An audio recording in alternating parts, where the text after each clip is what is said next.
Macky Sall tey suñu demoon ba Macky Sall bëgg jël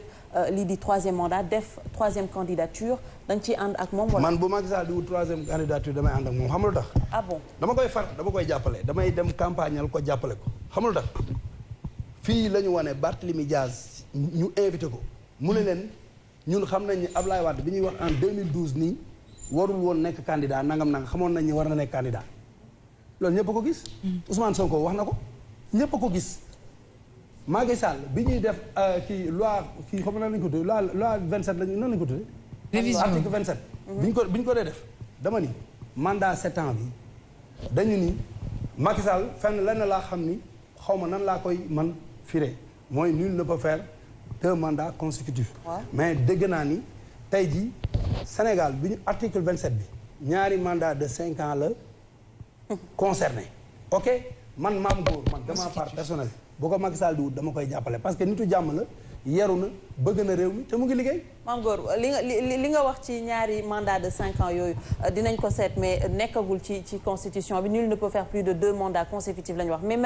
même mis à part tout ça mis à part Barthélémy Diaz mis à part Ousmane Sonko lan la ñu mën a wax ci respect de la parole donnée. mais ñoom lan moo tax ñoom léegi moo fi taxaw en 2018 wax ne que 2 mandats lay def on ne peut pas parler de 3e mandat alors yow soo ne di nga ko jàppale pour un 3e mandat. man dama koy jàppale pour son 2e mandat de 5 ans. Macky Sall buy wut 2e mandat de 5 ans dama koy jàppale man Mame Goor premier bi bokk ci. dama ni Macky Sall buy wut 2e mandat de 5 ans dama koy jàppale man Mame Goor leer. d'accord kon da ngaa xam lu ñu xamul kon dafa xam lu ñu xamul xëy na nee na Aïcha. buy wut 2e mandat de 5 ans ma jàppale ko man Mame Goor. est-ce que Macky Sall mu ngi ci logique u 3e mandat. ah wóoruma Macky Sall xam nga tey jii boo ma bëggee fenloo rek damay wax ni ma waxal li nekk ci xelu Alima li muy xalaat fee mu toog ne mënu ma ko xam na laa xam moom laa faral politique am neex na ma maa ngi koy jàppale. d'accord mais su ma gisee loo xam ne doxul dag mën naa taxaw ni lii doxul. alors oui soxna mais ci politique quand même dina am waxtaan dina am diisoo wala yooyu yëpp amu ci. soxna si. man dama bokk ci Sénégalais yi wooteel Macky Sall mu gagné mandat 5 ans bii mu ngi koy liggéey dese na ko 2 ans et demi boo xam ne mu ngi koy liggéey pareegul su paree nag ba taxaw ni doyalu ma damaa bëgg a def beneen yow bu la neexee bu ko wooteel mais man su ma neexee mu wooteel loolu rek la. affaire yi amul métti ay diw 3e mandat ak 8e mandat Macky Sall la ngi liggéey réew mi jàmbaar la c'est un travailleur mu ngi liggéey réew mi c'est le maire. Mame Goor peut-être ma laaj la rek par rapport ak situation dëkk bi gis nañ ne aussi coowal LGBT yi bëri na fi lool ci Sénégal. coow LGBT yi ñu ngi wax fii jàppal bàyyi mbir góor jigéen yi fii plainte yi jug na tey ñu ngi situation boobu yow naka nga ko jàngatee. xam nga man def naa ci sorti fan yi la passé laaj nañu si man leen. man xam nga ñu bëri Sénégal sax dañu jàppoon ne man sax Wally dama ko contre. parce que nit ñi soo waxee dëgg ñu ne da nga contre diw. mais Wally suma doom la suma rakk la suma jarbaat la suma lépp la am na talent sénégalais yi bëgg nañ ko. comprendre la su ma doon moom du ma porter plainte parce que tey jii ñëpp concert am bi xew Médina ñëpp xam nañ ni deful publicité góor jigéen parce que booy def spectacle di def concert dafay am son et lumière. son boobu moo jaxasoo kii bi nii gars yi nii waaw affaire kii mais le fait que mu yoroon fi saag le fait que mu soloon benn genre yére bu yara xam boobu lu sol mu loolu moo tax nit yi di wax. mais man su ma doon say conseil du ma ko porter loo plainte parce que tey jii yàlla def na ko ci xolu sénégalais yi bëgg nañ ko il a du talent lu muy def mën na ko man keroog bi ma defee sorti dama ni Wally li ma koy ñaan mooy concert am bi man bu defoon gis nga bu defoon loo xam ni du yoon fii laay taxaw si télé bi ni moo ko def man ñi ma xam ñëpp xam nañ bu doo baamee dama naan Wally ko def mais concert am bi defu ko ñi ko porté loo plainte nag man pour man gis nga avocat liggéey rek la bëgg ku ko jox liggéey avocat yi bu coow fayee ci réew mi déet ñoo am liggéey dañuy ñëw di la conseiller ni la demal nga porter plainte demal nga coow parce que ci la ñuy fayeeku ci lay am moo ni j'ai des amis avocats nag yàquma seen liggéey mais Wally tolluwul ci xeex tolluwul ci defante comprendre la le Sénégal est un pays de paix ñu am nag ay valeurs am ay musulman nit ñi gëm diine man murit laa taalibe Serigne Touba laa man ay affaire góor jigéen man du ma nuyu góor jigéen du ma wax góor jigéen est-ce que comprendre la mais nag dëgg neex yàlla concert am bi spectacle bi moom nañ ko deg ne bi moom deful loolu mais su ma doon moom du ma porter plainte xam nga du ma coow parce que coow jigul sax garab picc yi garab bu ñuy tag di ko yuuxu bu yàggee garab gi ruus est-ce que comprendre la su ma doon moom le conseil que je lui donne mooy na waxtaan ak ay mbokkam waxtaan ak ay avocat am affaire yi mu bàyyi ko mu sedd mu liggéeyam xale la dafa nekk ci yoon na dem jobam parce que nit ñi am nañ temps gis nga nit ñi ci Facebook bi rek lay nekk di commentaire non bàyyi leen booy bi fekk ñoom ñooy ruuxale ci suuf dangay muus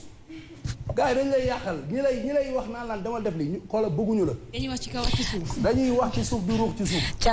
Thiat ci question Fatmata Diop boobu mu laaj maam góor moom ci laay pëtaxlu noo ko gisee coow lu bëri li waaw mais kuy dem foo jaar wax di la topp rek waale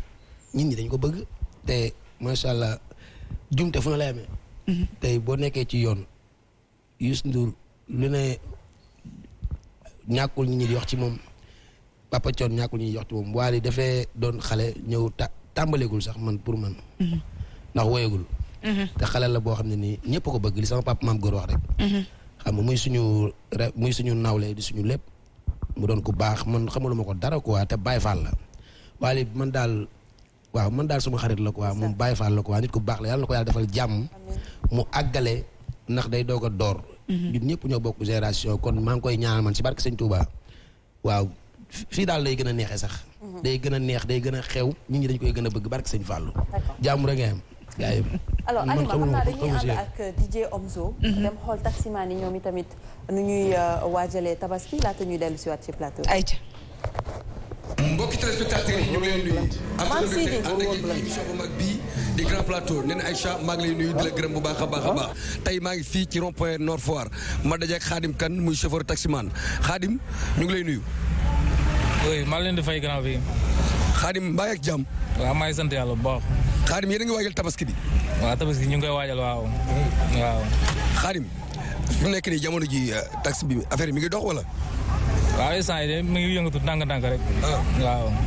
mais Khadim lan moo tax yéen bu ñu leen jëlee ba leen yóbbu ay banlieue bi ci géejawaay ay géejawaay caaro yi du ngeen nangoo dem non banlieue bi day xat nag instant bi boo duggee pour nga génn problème la waaw day xat trop boo duggee rek bala nga génn rek dangay perte temps bu bari waaw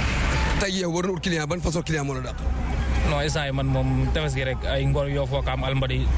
Sacré-Cœur Mermoz affaire yooyu Médina waaw liggéey guddi gi ak liggéey bëccëg ban moo la ci dàqal non man moom bëccëg laay liggéey moom am taximan liggéey guddi nag mais man bëccëg laay liggéey quoi bëccëg ngay liggéey waaw moo gën a neex ci yow quoi moo gën a neex si man waaw moo ëpp sécurité si man quoi célibataire nga wala borom kër nga non am naa soxla nag borom kër la d'accord mais yow oto bi yaa ko moom wala siiru maan non oto bi sama grand moo ko moom quoi sama mag moo ko moom sama grand frère sa grand frère moo ko moom waaw ñaata ngay versé non sot na 10 000 rek sot na 10 000 waaw loolu ndawul non ndawul de baax na de ma dégg ni gars yi bu ñu xëyee mën nañoo liggéey benn 30 000 wala 40 000 non ça dépend rek xam nga taxi moom mooy loolu waaw ça dépend rek taxi moom seetaan la quoi mën ngaa xëy sax wàccaale 100 000 francs waaw tey jii nii boo amoon looy wax sa mbokk taximaan yi ban message nga leen lancé sama gars yi waaw sama gars yi de moom ay jàmbaar nan ñu ngi ci waar bi moom ay gëree nan waaw chaque jour ñu ngi ci télé bi waaw ñu liggéey rek door waar bañ ko leen yab waaw mais yéen seen biir déggoo ngeen seen biir dégg naa nag taximaan yi jubóowuñ de kii day am benn client day ñëw léegi wax ak kii mu fay ko 1000 francs mu bañ yow kee ñëw fay ko téeméer mu jël ko yóbbu dégg naa pëlfata yi ñoom ñoo gën a neexal quoi waaw xam nga taxi rek taxi moom mooy loolu moom ku nekk li la arrangé waaw gars yi moom am na ñoo xam te ni moom boo leen fayee prix bu baaxul duñ dem moom mais am na ñoo xam ne ni mooy loolu quoi daal waaw mais daw fii ci ville bi ak génn dem ay Thiès wala ngay yóbbu yeneen kii ban moo leen gën a arrangé non man moom biir dëkk bi moom ma gënal moom waaw des fois ma dem aéroport nag mais rarement rek quoi des fois nga yab client boo xam ne dafay tàng xol yéen ñaar ngeen nekk ci oto bi nga war a jaar fi mu fi doo fi jaar fii laa bëgg ngeen jaar fi ngeen dem ba jàppante ceeg yooyu yow noo jàngatee loolu seen diggante client yi waaw loolu garaaw loolu da nga koy seet rek xam ne yaay liggéey yaa nekk ci waar bi des fois damay yab client boo xam ne day naqar deret moo am fu mu war a